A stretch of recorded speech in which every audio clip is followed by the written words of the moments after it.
Welcome to The Explainer. Today, we're diving right into a truly profound human impulse, that relentless pursuit of what we so often call the dream. For centuries, this vision of an Eden has absolutely driven the hearts of men and women to look across horizons, constantly seeking a territory that promises a whole lot more than just bare survival. It's this powerful vision of a life where the painful work of our hands and all that sweat on our faces are finally rewarded with genuine peace and security.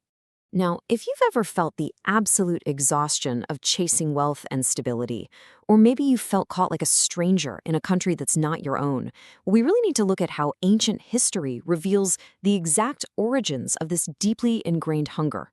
Think about it. When the ground no longer yields its crops, why do we instinctively turn toward the place where the storehouses are full?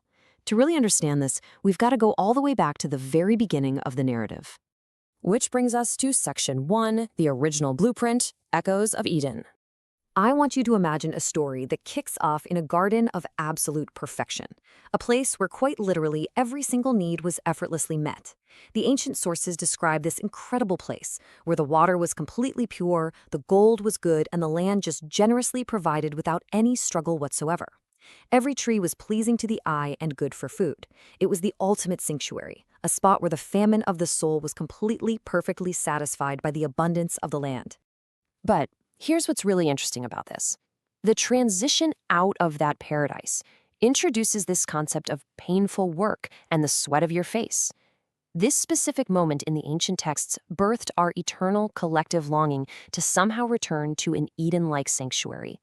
It represents this massive shift from effortless abundance to a world where mere survival requires really intense labor. And that planted the seed of the dream right into the human psyche, this vision of a life where our painful work will finally, one day, be rewarded with peace. Moving on to Section 2, the pull of abundance driven by famine. So as history unfolds in these ancient texts, this intense longing for Eden actually transforms into physical migration. When a severe famine strikes the world, the human heart instinctively turns toward those full storehouses. The text literally notes that all the countries came to Egypt because, well, it was the only place equipped to handle such a massive crisis. As you can see, popularity is really just the natural byproduct of preparation and abundance. It becomes a beacon where the unseen misery of people is replaced by this sudden opportunity to be fruitful and increase in number. And back then, grain was the ultimate currency of life. Egypt had it in quantities that were literally beyond measure. This journey toward abundance is a reoccurring theme we see over and over. It's a lot like the call of Abraham, who actually left his father's household for a promise that he would become a great nation with descendants as numerous as the dust of the earth or the stars in the sky. This powerful magnetism is completely fueled by the hope of great possessions and that deep-seated desire to build a lasting legacy that won't just be scattered to the wind. All right, Section 3, the price of the dream, the invisible chains. But here's the catch, and it's a big one. The pursuit of this promised land often comes with a devastating hidden cost. Just to escape starvation, people willingly surrendered their own freedom for just an allotment of the dream. They literally came to the rulers saying, "Give us seed so that we may live and not die." Think about that. They were willing to accept outright servitude, just hoping that they too might one day sit in the best part of the land. And this brilliantly yet tragically illustrates a very logical descent into servitude. It happens in steps.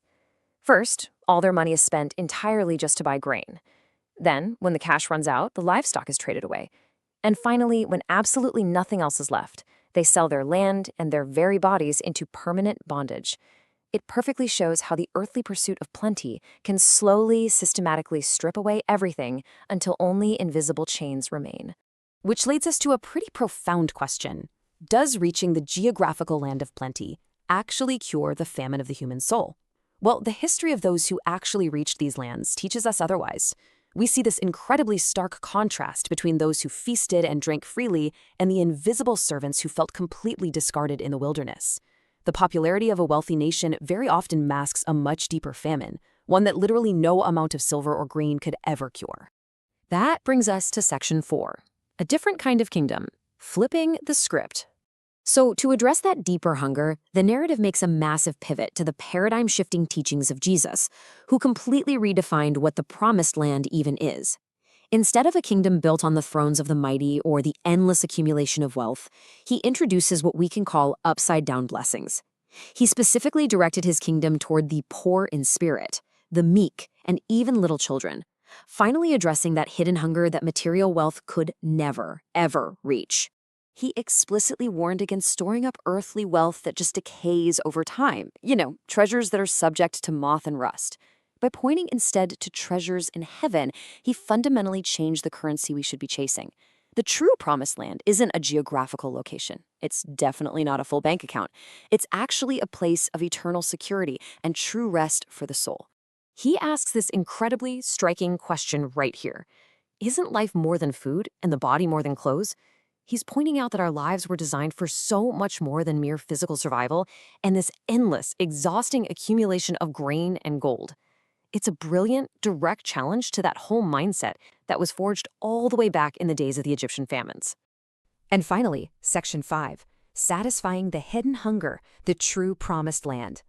This brings us directly to you, and really the absolute core of our explainer today. If you currently find yourself feeling like a stranger in a country not your own, constantly chasing this ever-moving economic horizon, please remember your story is part of a much larger narrative. The text warns us not to be deceived by wealth. Earthly popularity is always going to wax and wane with economic tides, but you are invited to look for the light that has dawned on those living in the shadow of the world's worries. Instead of the endless rat race, there is an open invitation to step into a faith that offers the bread of life and living water. This quote right here is a call to all who are weary from the painful work of their hands. It's a solid promise of a deep spiritual rest that honestly surpasses all understanding. That is a true promised land where the hidden hunger is finally, permanently satisfied. So we're going to wrap up with this thought. Are you chasing an earthly paradise, or are you chasing the life you were actually created for? Just like the ancestors who walked faithfully and saw a salvation prepared for all nations, you are invited to step beyond the exhaustive search for material abundance. If this exploration resonated with your own journey through the wilderness, please share this explainer with someone else who might be struggling right now. Make sure to subscribe for more deep dives and join us as we continue to seek the timeless truths that remain very good in every single generation.